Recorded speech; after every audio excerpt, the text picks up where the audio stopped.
Hi everybody, this is Shayna Hiller from Build Your Personal Yoga Business, and today I'd like to talk about what to do if you forget your students' names. I have talked about this in other videos before. In my e-course I talk about this. One of the most important things that you can do is remember your students' names. Now this really goes for yoga teachers who want to grow their brand, want to grow their business, want to get more students to their classes, and really want to develop authentic bonds with their students. So I'm talking about this because this is something that I had a lot of trouble with in the beginning. First of all, I used to sub out a bunch of classes. I used to travel a lot. I wasn't very consistent in my teaching, so I actually wasn't even building a class in the first place. But even then, I guess I just have a very bad memory at times, and I was forgetting students' names. And I had a wonderful teacher at the time who remembered my name. I would go once, I wouldn't go for a year or two, and he'd always remember my name. And I'm like, how is that even possible? So what did I do? I asked him. I said, hey, you're amazing. I teach yoga. I forget people's names often, and I know it's so important, which I'll explain a little bit more about why it's important. But he said, you know what I do is, if I don't remember their name, I go up to them and I ask them their name. I tell people to come up to me after class and introduce themselves. And I always look them in the eye while repeating their names. So say my name is Sarah. I look into that person's eye, I say, hello, Sarah. And I look into their eye while I say their name. So I started to do that. I started to actually get curious. I literally started to actually exercise my brain as to putting a face to a name, saying the name to the face, and memorizing people's names. Now, of course, it's sometimes easier with regulars, but sometimes it's not. And that is an issue that I see many yoga teachers face, is that people will be coming to your class for years.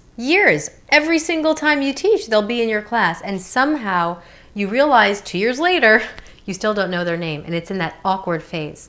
And I used to feel so awkward about that phase that I would just pretend that they don't have a name. One of the most important things you do when teaching yoga, especially if you teach public classes, is connecting directly with your students. So for example, you're teaching a big group and you see Johnny's knee is not aligned in Warrior 2. Hey Johnny, press your knee open. Unless of course you're going to go give some sort of a gentle hands-on assist. It's so powerful when people feel that you're paying attention to them. When your students feel like you're actually there with them and watching them, it is so, so, so powerful. So remembering names, it's not just for you to increase your brain power and your memory bank. It's really more to develop an authentic connection that psychologically is proven to help people feel more connected to you. And what yoga teacher doesn't want their students to feel connected to them?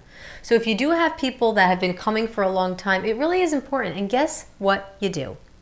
You go up to them after class and say, hey, I forgot your name.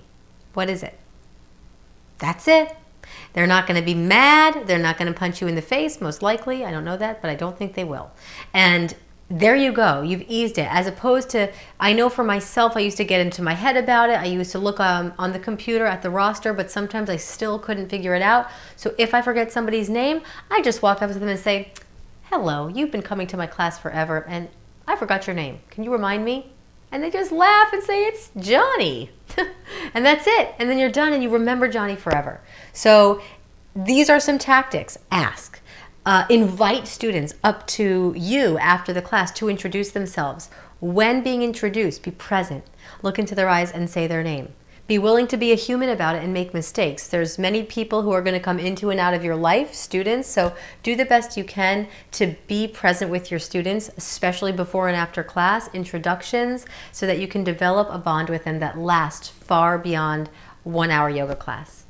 I hope this serves you on your journey to expanding your yoga career and getting inspired as to really fulfilling your purpose here and helping others find health, find peace, find happiness. Subscribe if you haven't already. If you're curious about learning more, you can click one of the links below. I have so many different products for you guys, as well as my brand new, recently launched yoga teacher training happening this summer, summer 2019 in Costa Rica. I would love to have you. Whether or not you're already a yoga teacher, this training will give you the tools to deepen your practice as well as deepen your understanding of how to start thinking like an entrepreneur and create the life that you desire and that you deserve. Have a wonderful day, and I'll talk to you soon. Namaste.